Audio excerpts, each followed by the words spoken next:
Hello student, today we talk about biological classification NCERT review. तो आज अपन लोग NCERT linings को पढ़ने वाले हैं, क्योंकि ये चैप्टर्स ऑलरेडी मैंने हैंड रिटन नोट्स के फॉर्म में कंप्लीट करा दिया है। तो आज अपन लोग इसकी एनसीईआरटी लाइनिंग को समझेंगे अच्छे से। चलो तो स्टार्ट करते हैं। देखो, सबसे पहली जो लाइन आती है वो लाइन क्या है? तो सबसे पहली जो लाइन है वो लिखा हुआ है, since the dawn of civilisation there are have been many attempts to classify living organism. वो बोल रहे हैं कि मैनी अटेम्प्ट्स टू क्लासीफाई, कि हम लोग बहुत सारे क्लासिफिकेशन को करने वाले हैं। क्लासिफिकेशन करते क्यों हैं ये बात हम बता चुके हैं कि क्लासिफिकेशन का मीन्स क्या है, division into, divide into small groups, divide into small groups और कैटेगरीज। ठीक है, स्मॉल ग्रुप्स तो उन्हें उनके ग्रुप में ऑर्गेनाइज कर देना, उसे हम लोग क्लासिफिकेशन बोलते हैं। किनको? बायोलॉजिकल मतलब लिविंग बीइंग्स को। ठीक है, किसको क्लासीफाई कर रहे हो? लिविंग बीइंग्स को। क्यों कर रहे हो? क्योंकि अपने अर्थ पर डाइवर्सिटी बहुत ज़्यादा है। कितनी डाइवर्सिटी है अपने अर्थ पर? तो अप्रोक्सली यदि अपन लोग डाइवर्सिटी की बात करते हैं, that diversity is a 1.7 to 1.8 million. तो बोल रहे हैं it was done intensively, not using criteria that were scientific but born out of need to use organize for our own use for food, shelter and clothing। ठीक है, तो बोल रहे हैं कि पहले इसका कोई क्राइटेरिया नहीं था, सिर्फ हम लोगों ने क्या किया, खुद से ही क्राइटेरिया लिया यूज के बेसिस पर, जैसे कि रहना, खाना और कपड़े। ठीक है, तो मेन तो क्राइटेरिया यही होता है। इन्हीं के बेसिस पर हम लोगों को कुछ चीज़ों को ऑर्गेनाइज करना पड़ा, उनको ग्रुप्स में डिवाइड करना पड़ा। तो सबसे पहले एक साइंटिस्ट आते हैं, उन साइंटिस्ट का नाम क्या है? उन साइंटिस्ट का नाम है डेट इज एरिस्टोटल। ठीक है, तो एरिस्टोटल सबसे पहले आए और एरिस्टोटल ने क्या किया? क्लासिफिकेशन दिया, अर्लीस्ट क्लासिफिकेशन। और इन्होंने क्या किया? Scientific basis for classification. और इन्होंने ही यूज्ड सिंपल मॉर्फोलॉजिकल कैरेक्टर्स। इन्होंने मॉर्फोलॉजिकल कैरेक्टर्स को लिया और उसको क्लासीफाई कर दिया, प्लांट्स, ट्री, श्रब्स, हर्ब्स। ठीक है, तो प्लांट्स को इन्होंने किस किस में डिवाइड कर दिया? He divided into tree, shrubs, herbs. ठीक है, तो प्लांट को इन्होंने 3 पार्ट्स में डिवाइड कर दिया। इसके बाद हम लोग बात करते हैं एनिमल्स की। ठीक है, तो एनिमल्स को भी इन्होंने 2 पार्ट्स में डिवाइड किया, on the basis of RBC, on the basis of RBC. ठीक है, ऑन बेसिस ऑफ आरबीसी। तो इन्होंने एक तो डिवाइड कर दिया जिसमें आरबीसी होंगी, डेट इज ए इनाइमा, जिसमें आरबीसी एब्सेंट होंगी, डेट इज ए एनीमिया। ठीक है, तो एक तो होगा एनाइमा और एक होगा एनीमिया। ठीक है, तो ये हुआ आरबीसी जिसमें एब्सेंट होंगी। ठीक है, आरबीसी एब्सेंट, और इसमें आरबीसी क्या होगा? प्रेजेंट होगा। ठीक है, तो 2 पार्ट्स में इन्होंने डिवाइड कर दिया, had read blood and this that did not. ठीक है, और एक में आरबीसी एब्सेंट होंगी। यहां तक समझ में आया क्या? चलो आगे चलते हैं। ठीक है, चलो नेक्स्ट। इसके बाद आता है इन लीनियर्स। ठीक है, अब हम लोग लीनियर्स की बात करते हैं। तो देखो क्या लिखा हुआ है, वो बोल रहे हैं इन लीनियर्स टाइम ए 2 किंगडम क्लासिफिकेशन। ठीक है, इसके बाद अर्लीस्ट क्लासिफिकेशन किसने दिया? अर्लीस्ट क्लासिफिकेशन याद रखना, that is given by Aristotle. इसके बाद आता है 2 किंगडम क्लासिफिकेशन। 2 किंगडम क्लासिफिकेशन किसने दिया? That is given by Linnaeus. इन्होंने क्या किया? 2 पार्ट्स में डिवाइड कर दिया, डेट इज ए प्लांटी और Animalia. Was developed that included all plants and animal respectively. ठीक है, तो इन्होंने प्लांटी में प्लांट्स को रख दिया और एनिमेलिया में एनिमल्स को इंक्लूड कर दिया। इसके बाद हम लोग बात करते हैं this system did not distinguish between. वो बोल रहे हैं ये सिस्टम डिस्टिंग्विश नहीं कर पाया किन किन चीजों में। अब देखो, इन्होंने क्लासिफिकेशन तो दे दिया, लेकिन अब इन्होंने क्या किया? प्लांटर कर दिया और एनिमल्स कर दिया। तो भाई ये डिस्टिंग्विश नहीं कर पाया कि कौन प्रोकैरियोट्स है, कौन यूकैरियोट्स है। ठीक है, तो ये प्रोकैरियोट्स और यूकैरियोट में डिस्टिंग्विश नहीं कर पाए। प्रोकैरियोट्स और यूकैरियोट्स क्या होते हैं? यूकैरियोट्स का मीन्स होता है that is a developed type of nucleus. Prokaryotes का मीन्स क्या होता है? Primitive type of nucleus. ठीक है, इसमें ये डिवीजन नहीं कर पाए। यूनिसेलुलर, मल्टी सेलुलर को ये डिस्टिंग्विश नहीं कर पाए। फोटोसिंथेटिक एनिमल्स, जो भी प्लांट्स हैं उनको डिस्टिंग्विश नहीं कर पाए। फोटोसिंथेटिक ग्रीन एल्गी को भी इन्होंने एक साथ रख दिया, नॉन फोटोसिंथेटिक को भी एक साथ रख दिया, फंजाई को। Classification of organism into plants and animals was easily done and was easy to understand. ठीक है, तो भाई इन्होंने क्या किया, क्लासिफिकेशन तो कर दिया ऑर्गेनिज्म का, प्लांट्स में और एनिमल्स में, लेकिन इसको समझना उतना भी आसान नहीं था। But a large of organism did not fall into either category. ठीक है, तो वो बोल रहे हैं कि इसके अलावा भी और सारी कैटेगरीज होना चाहिए। Hence the two kingdom classification used for a long time was found inadequate. ठीक है, ये इनका सिस्टम ज़्यादा टाइम तक नहीं चल पाया, क्योंकि लोग कैसे समझेंगे, क्लासिफिकेशंस का मीन्स है कि हम लोग आसानी से स्टडी कर पाएँ, लेकिन यहाँ पे स्टडी करना आसान नहीं है। तो देखो इसके बाद आगे चलते हैं। Besides gross morphology, a need was also felt for including other characters like cell structure, nature of ball, mode of nutrition, habitat, methods of reproduction, evolutionary relationship। तो इसके बाद देखो जब 5 किंगडम क्लासिफिकेशन आया, 3 किंगडम क्लासिफिकेशन भी आया। ठीक है, 3 किंगडम क्लासिफिकेशन किसने दिया है, ये बात याद रख लेना, that is given by Haeckel. ठीक है, किसने दिया, हेकल। 4 किंगडम भी आया, 4 किंगडम किसने दिया, कोपलैंड। ठीक है, और 5 किंगडम आया, वो किसने दिया, that is given by Whittaker. ठीक है, ये सभी चीज़ों को मैंने डिटेल में पढ़ाया है। ठीक है, एक बार उस वाले प्लेलिस्ट को चेक करना। ठीक है, 5 किंगडम। तो देखो क्या क्या इन्होंने क्या क्या फीचर्स को लिया। मॉर्फोलॉजी तो इन्होंने लिया, नेचर ऑफ बॉल कि उसमें सेल बॉल होगा या नहीं होगा, मोड ऑफ न्यूट्रिशन उसका न्यूट्रिशन कैसा है, ऑटोट्रॉफिक है या फिर हेटरोट्रॉफिक है, हैबिटेट वो कहाँ रह रहे हैं, मेथड्स ऑफ रिप्रोडक्शन वो एसेक्सुअल है सेक्सुअल है, एवोल्यूशनरी रिलेशनशिप उनके हम लोगों ने एंसेस्टर की स्टडी की, तो ये सभी चीज़ों को भी उसमें इंक्लूड किया गया। तो ये सभी पूछा जाता है कि क्या क्या बेसिस को लिया गया 5 किंगडम क्लासिफिकेशन के अंदर। Classification system for the living organisms have hence undergone several changes over the time। तो भाई बहुत सारे चेंजेस हुए, जैसे जैसे आगे चलते गए न्यू क्लासिफिकेशन हुए, न्यू चेंजेस आए। दो plants and animals kingdom have been ये constant under all different system, the understanding of what groups organism we included under these kingdom have been changing, the number and nature of other kingdom have also been understood differently by different scientists over the time। ठीक है, तो जैसे जैसे changes हुआ आगे आगे बहुत सारे सिस्टम्स को किंगडम को इनके अंदर इंक्लूड किया गया, like as Monera, Protista, fungi, Plantae and Animalia. तो टाइम के साथ साथ क्या होता है, चेंजेस होता है और फीचर्स को इंक्लूड किया जाता है और बहुत सारी चीज़ों को बताया जाता है। तो चलो इसके बाद हम लोग चलते हैं आगे। इसके बाद ये टेबल बहुत ज़्यादा इंपॉर्टेंट है।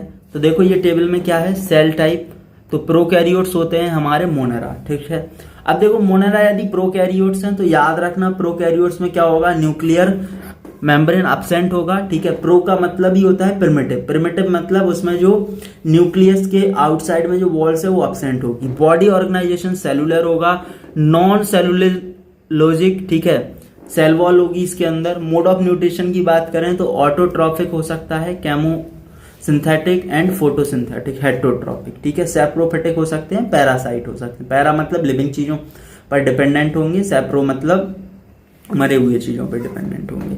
इसके बाद प्रोटिस्टा की बात करें, डेट इज ए यूकैरियोटिक, भाई सभी यूकैरियोटिक हैं, इसको याद रख लेना। सेल वॉल की बात करें, कुछ में कुछ प्रोटिस्टा में तो प्रेजेंट होता है और काइटिन, ठीक है, फंजाई में होता है। प्लांट की बात करें सेलुलोज का बना है और एनिमल्स में क्या है, एब्सेंट है। इसमें न्यूक्लियर मेम्ब्रेन जो यूकैरियोट्स हैं सभी में न्यूक्लियर मेम्ब्रेन प्रेजेंट होगा। इसके बाद बॉडी ऑर्गेनाइजेशन की बात करें तो प्रोटिस्टा में सेलुलर लेवल होता है, इसके बाद थोड़ा टिश्यू लेवल आता है, फिर टिश्यू ऑर्गन लेवल आता है, फिर ऑर्गन सिस्टम बन जाता है हम लोगों में।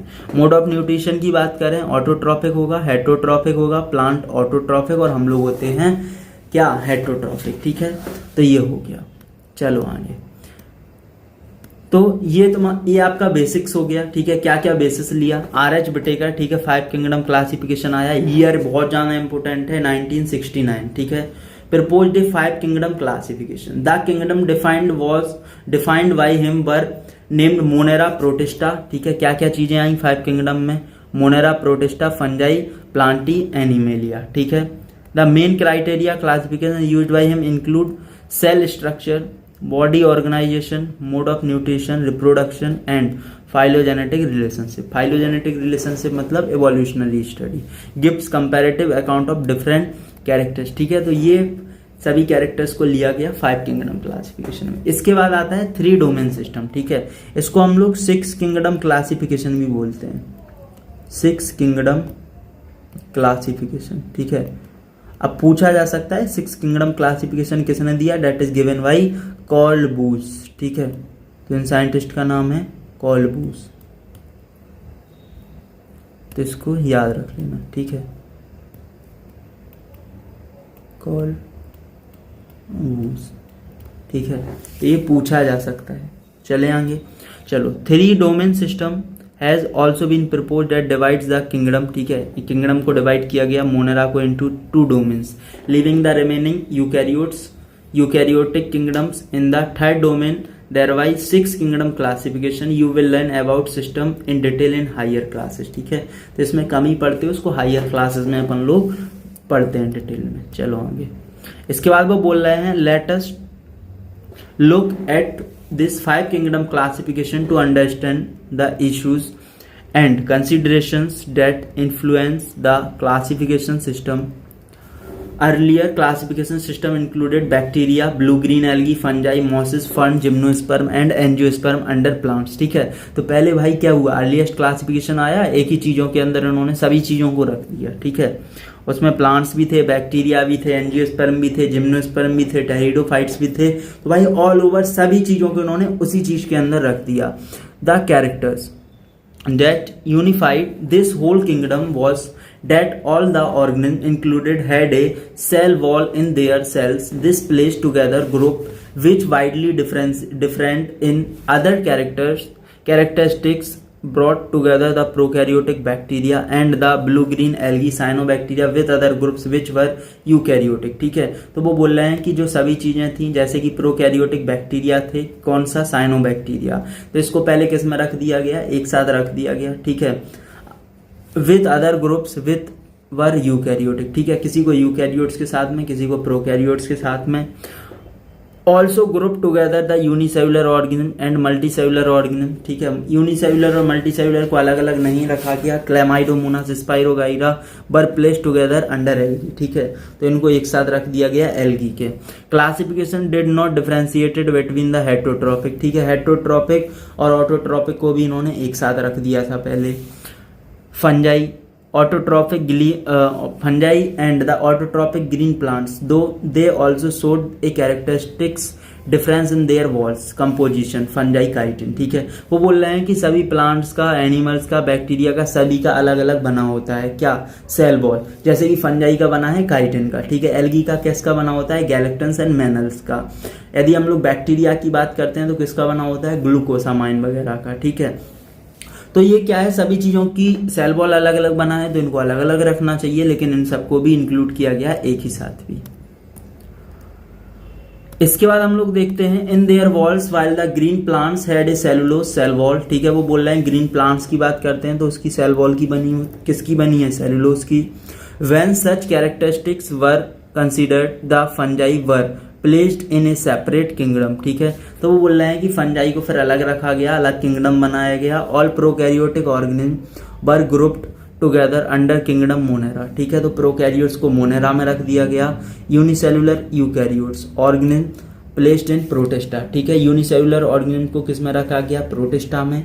Kingdom protista has brought together Chlamydomonas, chlorella earlier placed in algae, ठीक है। तो इनको पहले एल्गी में रखा गया था, plants with in plants and both having cell walls with Paramecium amoeba which were earlier placed in animal kingdom which lack cell wall, ठीक है। तो अर्लियर क्लासिफिकेशन में एनिमल किंगडम में रखा गया था क्योंकि इनमें सेल वॉल नहीं होता है। It has put together organism, ठीक, which in earlier classification were placed in different kingdoms, ठीक है। तो ये सब हुआ, ठीक है। किसी को भी कहीं पे रख दिया इन्होंने। तो वो क्या बोल रहे हैं, it push together organism which in earlier classification were placed in different kingdoms. This happened because the criteria for classification changed, फिर क्लासिफिकेशन को चेंज किया गया आगे चल के। This kind of change will take place in future to depending on the improvement in our understanding of characteristics and evolutionary relationship over time. An attempt has been made to evolve a classification system which reflect not only the morphological, physiological and reproductive similarities but is also phylogenetic। ठीक है, तो बोल रहे हैं कि सिर्फ morphology, physiological, reproductive similarities को ही नहीं लिया बल्कि उन्होंने फाइलोजेनेटिक कैरेक्टरिस्टिक को भी इसमें इंक्लूड किया, वो भी उनका बेसिक्स था। That is a based on evolutionary relationship. ठीक है, उन्होंने एवोल्यूशनरी रिलेशनशिप को भी इंक्लूड किया गया। In this chapter we will study characteristics of kingdom Monera. ठीक है, तो अपन लोग इसमें मोनेरा पढ़ेंगे, प्रोटिस्टा पढ़ेंगे, फंजाई को पढ़ते हैं, Whittaker system of classification, the kingdom Plantae and Animalia commonly referred to it as plant and animal kingdom. ठीक है, तो इनको अलग रखा गया है, अलग से इन चैप्टर्स को अपन लोग चैप्टर 3 और 4 में पढ़ते हैं। ठीक है, तो अपन लोग सबसे पहले पढ़ेंगे दैट इज ए मोनेरा। चलो, तो सबसे पहले हम लोग मोनेरा को देखते हैं। तो मोनेरा में क्या है भाई, सबसे ज़्यादा ये बैक्टीरिया इसी में है। ठीक है, बैक्टीरिया का ही किंगडम है।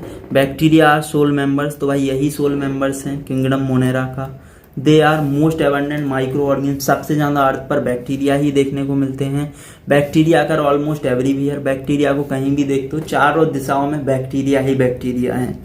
तो क्या बोल रहे हैं वो, hundreds of bacteria present in handful soil. ठीक है, एक मिट्टी, हाथ में मिट्टी भरो, ठीक है, मिट्टी को भरो और उसमें तुम्हें हंड्रेड्स ऑफ बैक्टीरिया देखने को मिल जाएंगे।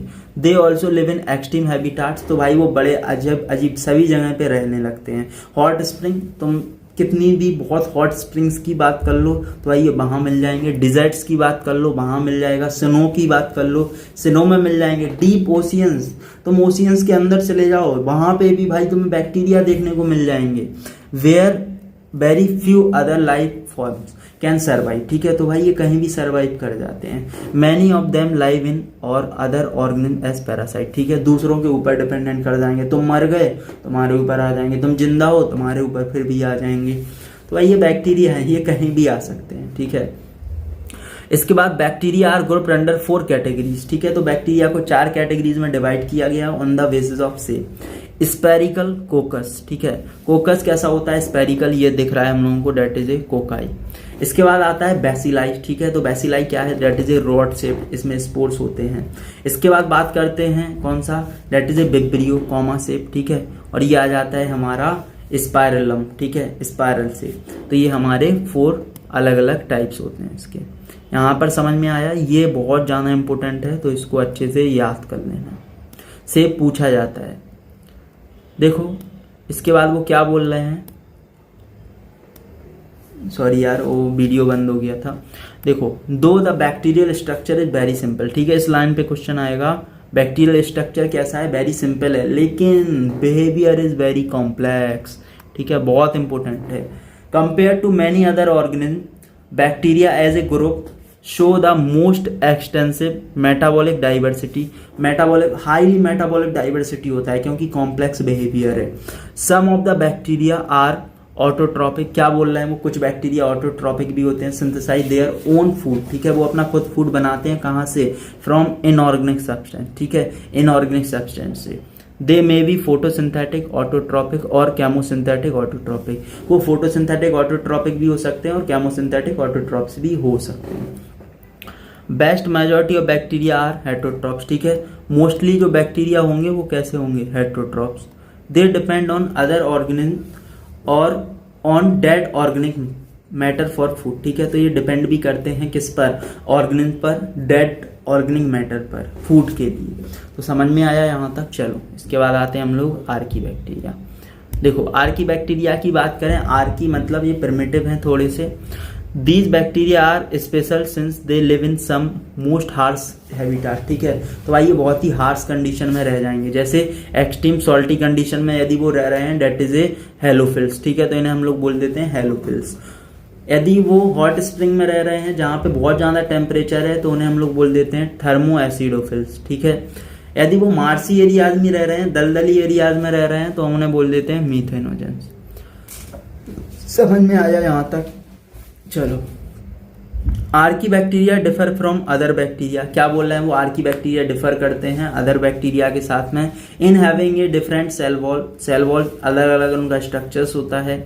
This features is responsible for survival, ठीक है, वो बोल रहे हैं कि this feature is responsible for survival in extreme condition, यही फीचर्स है जो उन्हें बचाता है एक्सट्रीम हैबिटाट से, ठीक है। यदि उनके पास ये सेल वॉल नहीं होगा तो वो कैसे ही बच पाएंगे।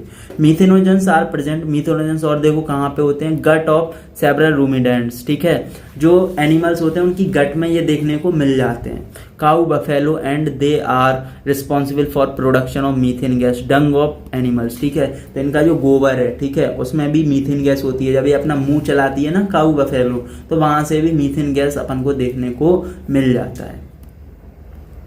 इसके बाद आते हैं हम लोग that is a eubacteria, ठीक है। यू बैक्टीरिया की बात करें तो वो बोल रहे हैं thousands of different eubacteria और ट्रू बैक्टीरिया, ठीक है, थाउजेंड्स ऑफ बहुत सारे बैक्टीरिया क्या हैं, यू बैक्टीरिया हैं, ट्रू बैक्टीरिया हैं।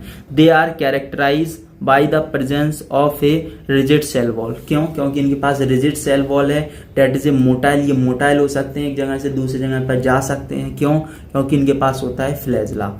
The cyanobacteria also referred to as blue green algae, ठीक है, जैसे कि ब्लू ग्रीन एल्गी की बात करें तो साइनोबैक्टीरिया है, इसको साइनोबैक्टीरिया बोलते हैं, बीजीए भी बोलते हैं, ठीक है, बीजीए। तो इसके पास अपना फोटोसिंथेटिक पिगमेंट है, तो ये अपना फूड खुद बना लेता है, that is a photosynthetic autotrophs, ठीक है, तो इनके पास क्लोरोफिल ए होता है ग्रीन प्लांट्स की तरह, ठीक है। इसके बाद बात करते हैं द साइनोबैक्टीरिया एंड यूनिसेलुलर कोनोलियन और फ्लामेंटस, फ्रेश वाटर, मैराइन और टेरेस्ट्रियल एल्गी, ठीक है, तो अलग अलग टाइप्स की एल्गी भी होती हैं। उनके पास भी क्या होता है, उनके पास भी फोटोसिंथेटिक पिगमेंट्स प्रेजेंट होते हैं। Colonies are generally surrounded by gelatinous sheath, ठीक है, तो इनकी जो कॉलोनीज होती है वो सराउंडेड रहती है जेलेटिनियस सीड से। They often form blooms in polluted water bodies, ठीक है, तो ये क्या करते हैं, ब्लूम्स पॉल्यूटेड उनसे उनके लिए क्या करते हैं, ब्लूम पॉल्यूटेड वाटर बॉडीज का फॉर्मेशन कर लेते हैं, ठीक है। Some this organism can fix atmospheric nitrogen, ठीक है, जो क्या करती हैं, एटमॉस्फेरिक नाइट्रोजन को फिक्स करती हैं। नाइट्रोजन फिक्सेशन क्या होता है, नाइट्रोजन फिक्सेशन होता है N2 से NH3 बनना, समझ में आया। तो बहुत सारे बैक्टीरिया होते हैं जो इसमें हेल्प करते हैं। तो देखो इसके बाद वो बोल रहे हैं जेलेटिनियस शीथ होता है, they often forms Bloom polluted water bodies, some of these organisms can fix atmospheric nitrogen। इसके बाद वो बोल रहे हैं नॉस्टॉक एंड एनावीना, ठीक है, तो इसका एग्जाम्पल फिक्स, तो इसमें एक सेल्स होती हैं जो हेल्प करती हैं नाइट्रोजन फिक्सेशन में, डेट इज ए हेटोसिस्ट सेल्स, ठीक है, इस पे क्वेश्चन बनेगा, एग्जाम्पल आ जाता है नॉस्टॉक एंड एनावीना। केमोसिंथेटिक ऑटोट्रॉप्स की बात करें हम लोग तो ये क्या होता है, ऑक्सीडाइज करते हैं आयनिक फॉर्म्स को। तो वो बोल रहे हैं bacteria nitrates, nitrites and ammonia use released energy for ATP production. They play great role in recycling nutrients like nitrogen, phosphorus, iron and sulphur, ठीक है, तो बोल रहे हैं क्या है, बहुत सारे ये सभी किस में हेल्प कर रहे हैं, for recycling of nitrogen, phosphorus, iron and sulphur, ठीक है, इन सभी चीज़ों में। ये आपका नॉस्टॉक दिया हुआ है, ये हैं इसके हेटोसिस्ट, ठीक है, जो क्या कर रहे हैं, नाइट्रोजन फिक्सेशन करवाते हैं, ये इसकी कवरिंग से म्यूसिलिजिनस शीथ की बनी हुई। यहाँ तक समझ में आया, चलो आगे। इसके बाद हम लोग बात करते हैं heterotrophic bacteria. Heterotrophic bacteria are most abundant, ठीक है, मोस्ट एबंडेंट है, majority are important decomposers, many of them have a significant impact on human affairs, ठीक है, तो हमारे जिंदगी में भी इनका भाई बहुत ज़्यादा रोल है, जैसे कि कर्ड वगैरह बनाने में, फॉर मिल्क प्रोडक्शन, एंटीबायोटिक्स, ठीक है, एंटीबायोटिक्स की डिस्कवरी किसने की है, तो ये की है अलेक्जेंडर फ्लेमिंग ने, ठीक है। फिक्सिंग नाइट्रोजन इन लेग्यूम्स, ठीक है, तो इसमें भी ये हेल्प करते हैं। इसके बाद हम लोग बात करते हैं root etcetera, some are pathogens causing damage to human beings, crops, farm, animals and pets, cholera, typhoid, tetanus, citrus, canker, well known disease, ठीक है, तो ये बहुत सारी डिजीज भी करते हैं। तो कुछ बैक्टीरिया फायदेमंद भी हैं और कुछ नुकसान भी कर रहे हैं। Bacteria reproduce mainly by fission, किससे, मेनली किससे कर रहे हैं, फिजन से। Sometimes under unfavourable condition they reproduce spores, ठीक है, तो ये क्या करते हैं, प्रोड्यूस करते हैं स्पोर्स को। They also reproduce by a sort of sexual reproduction by adopting a primitive type of DNA transfer from one bacteria to other, ठीक है, इसको हम लोग क्या बोलते हैं, दैट इज ए ट्रांसडक्शन, ठीक है, जैसे हम लोग ट्रांसडक्शन बोल देते हैं जब वो एक से दूसरे में भेजते हैं अपना डीएनए को, ठीक है। माइकोप्लाज्मा बहुत इंपॉर्टेंट क्वेश्चन बनता है यहाँ से, are organism that completely lack a cell wall, cell wall नहीं होता है, ठीक है, याद रखना। Smallest living cells known can survive without oxygen, without oxygen के सर्वाइव कर जाते हैं। Many mycoplasma are pathogenic in animals and plants, ठीक है, तो ये भाई पैथोजेनिक भी है, डिजीज वगैरह कॉज कर सकते हैं। ये है डिवाइडिंग बैक्टीरिया, देख लो ये सेल वॉल था, ये सेल मेम्ब्रेन है, इसने क्या किया अपना डीएनए सेपरेट करके एक अलग बैक्टीरिया बना दिया, ठीक है। तो इसके बाद हम लोग किंगडम प्रोटिस्टा और किंगडम फंजाई को इसके नेक्स्ट पार्ट में कवर करेंगे, जितना हो जाएगा, ठीक है, नेक्स्ट पार्ट में। इसके बाद मिलते हैं आपको नेक्स्ट लेक्चर्स के साथ में, जब तक एनसीईआरटी को बार बार पढ़िए, इसके क्वेश्चंस भी अपन लोग करेंगे, ठीक है। अभी तक यदि इसके पहले देख कर आओ वो प्लेलिस्ट जो हमने हैंड रिटन फॉर्म में करवाया हुआ है, ठीक है, उसके बाद इस पे आना। तो मिलते हैं आपको नेक्स्ट लेक्चर्स में।